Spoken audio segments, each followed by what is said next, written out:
¿Qué tal? Bienvenidos una vez más al devocional con el pastor Gerson González, donde día a día nos acercamos a las Escrituras para conocer y experimentar el poder del Evangelio.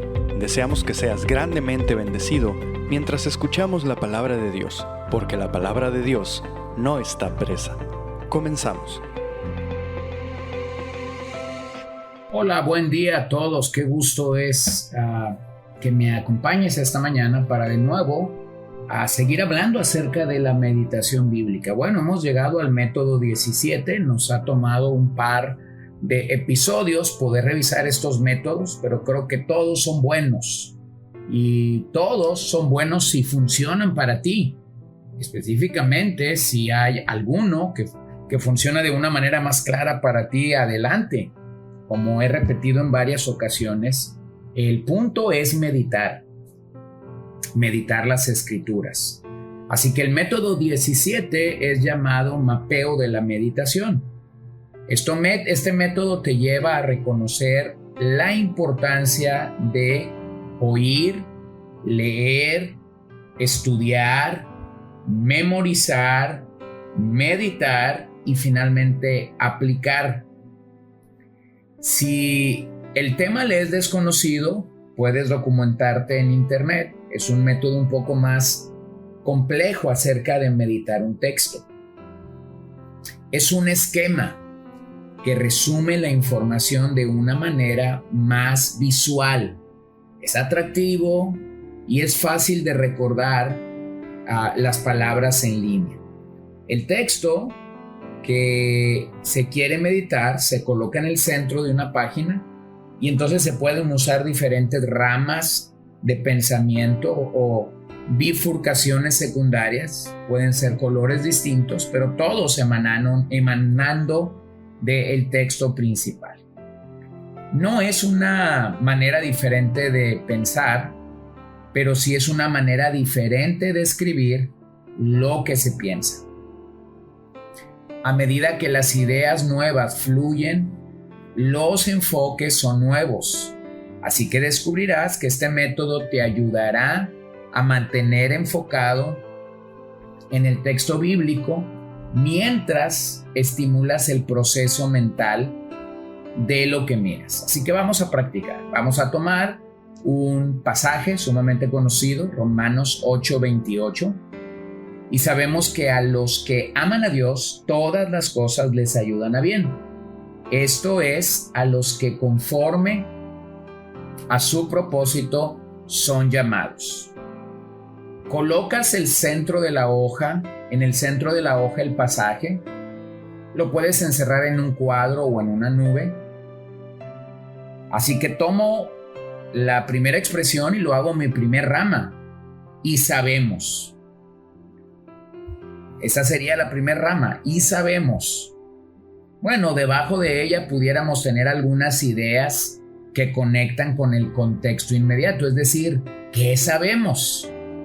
Así que para saber qué es lo que se sabe, tienes que leer unos versículos anteriores, posiblemente unos capítulos anteriores, para saber de lo que Pablo ha venido hablando en ese capítulo de los Romanos 8. La segunda rama pudiera salir del mismo centro de la hoja y decir los que aman a Dios. Esa rama pudiera pensar en quiénes son los que aman a Dios o qué es amar a Dios. Mi tercera rama pudiera decir algo así como todas las cosas, y debajo de todas las cosas yo pudiera pensar en cuáles son esas cosas. Mi cuarta rama puede decir les ayudan a bien. Y entonces comenzar a meditar en cómo esa expresión ayudan a bien nos ayuda a pensar en lo que el texto dice. Solamente voy a dejarlo ahí. Realmente tú puedes tomar las otras ideas de este texto para seguir meditando. A los que conforme a su propósito son llamados. Bueno, ¿quiénes son los llamados? ¿Cuál es el propósito? y cómo es que Dios nos está conformando. Así que eso te hace pensar en lo que algunos han llamado un mapa conceptual, te hace pensar en una manera de meditar en el texto de una manera visible o de una manera visual, más visual.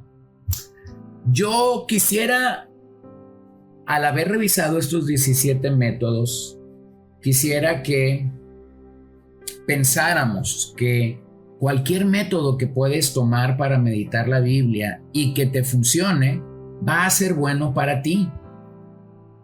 Pero yo creo que a estas alturas podemos decir claro y firme, y se me va a interpretar de manera adecuada, que la meditación requiere tiempo. Una meditación bíblica requiere que dediquemos tiempo.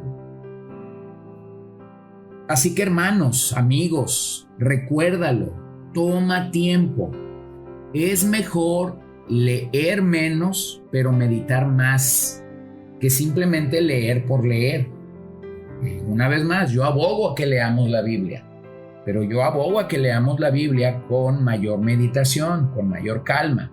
Es más, déjame decirte algo que suelo decirle a mi iglesia, a la iglesia donde pastoreo.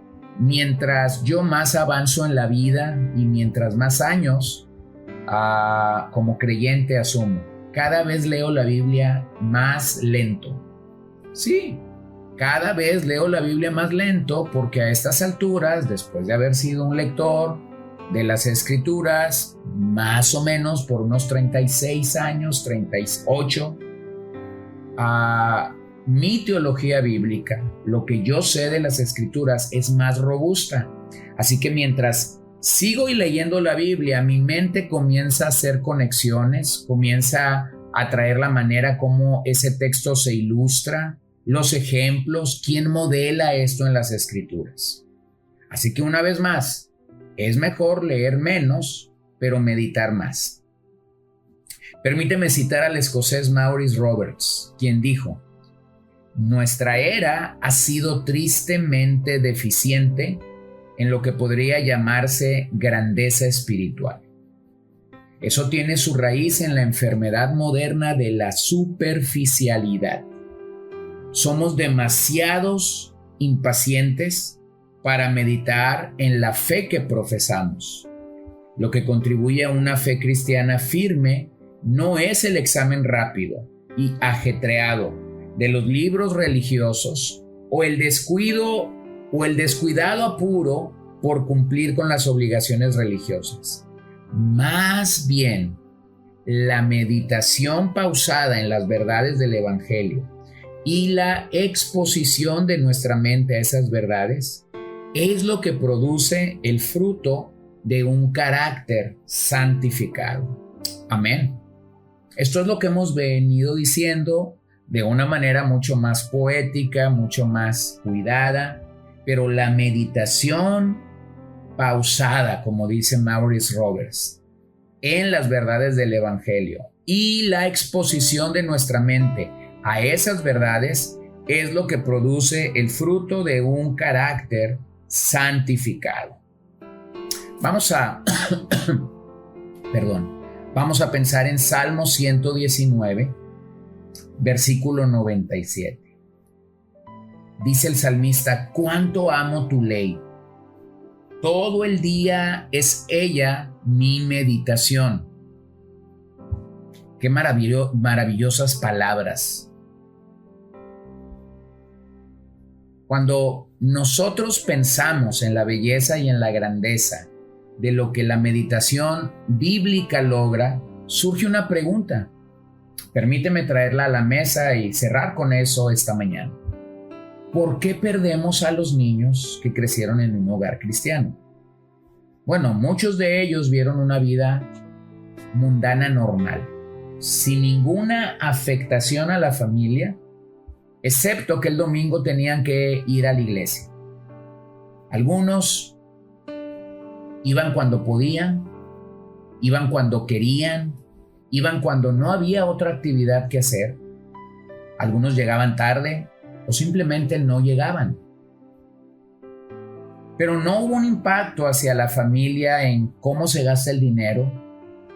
no hubo un impacto hacia la familia en cómo se reconcilian las familias, las relaciones, cómo es que esto se ve después de un conflicto. Su única diferencia con sus vecinos es que los niños de lado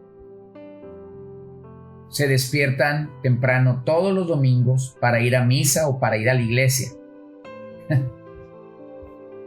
El resultado de la sabiduría es sembrar la paz por aquellos que hacen la paz. Así que, hermanos, cosechamos lo que sembramos. Cosechamos más de lo que sembramos. El mundo cosecha inestabilidad, pero la cosecha del cielo dará como resultado siempre la paz. Así que después de lo que hemos meditado, necesitamos aplicar la verdad que hemos recibido como un rayo de luz que irradia en medio de la oscuridad de parte del Señor para crecer en el Señor. Así que necesitamos abrir el libro con expectación. Necesitamos venir a las Escrituras con expectación, reconociendo que si buscamos al Señor de todo corazón, encontraremos las aplicaciones prácticas para nuestras vidas. Eso marca la diferencia con personas que se acercan sin confianza a la palabra de Dios. Eso es completamente distinto. Así que elegir un pasaje para meditar es una tarea en la que todos nos veremos involucrados en un momento específico de la vida. Si comienzas a memorizar un pasaje, como ya hemos dicho, has comenzado a meditarlo. Permíteme citar al puritano Thomas Watson para orar esta mañana. Tomen cada palabra como si fuera dicha para ustedes. Cuando la palabra truene contra el pecado, piensen de esta manera: Dios se refiere a mis pecados. Cuando presione cualquier deber, Dios se refiere a mí con esto. Muchos alejan las Escrituras de sí como si les concerniera solamente a los que vivieron en la época que fue escrita. Pero si ustedes tienen la intención de sacar provecho de la palabra, llévenla a casa para ustedes mismos. Una medicina no hará ningún bien si no se aplica. Así que, querido oyente, necesitamos leer la palabra con el entendimiento adecuado de que es la medicina de Dios, la medicina que yo debo aplicar a mi alma, la medicina que mi ser requiere y necesita en el día de hoy. Permíteme orar en esa dirección esta mañana. Señor, eres tan bueno que nos has dejado tu palabra como la medicina que nuestro espíritu, nuestra alma enferma necesita. Danos arrepentimiento, por favor, al venir a tu palabra. Danos un sentir de arrepentirnos cada vez que tu palabra nos confronta, como decía Watson en esta cita. Cada vez que tu palabra truena contra el pecado, que sepamos que tú estás siendo un Dios amoroso, que estás hablándonos a nosotros. Cuando la palabra presiona en algo que yo debo de hacer, que lo tome como para mí y no para nadie más. Pido todo esto en tu nombre. Te doy gracias en esta hora porque puedo acudir a ti y puedo saber que tu palabra es la verdad. Ayúdanos a meditar clara, adecuada, pacientemente, pero también intencionalmente. Danos esa intencionalidad que la vida cristiana nos requiere para poder madurar cada día más y más en ti y ser libre de nuestros pensamientos y emociones. Bendícenos este día al iniciarlo y te damos gracias, Señor. Amén. Gracias por acompañarnos el día de hoy. No olvides compartir este devocional con todos tus conocidos y recuerda que puedes seguirnos en Podbean, Spotify y Facebook como CCBN Los Mochis para que puedas escuchar todos los mensajes, los devocionales y también seguir nuestras transmisiones en vivo. Esperamos que nos acompañes el día de mañana. Que el Señor te bendiga.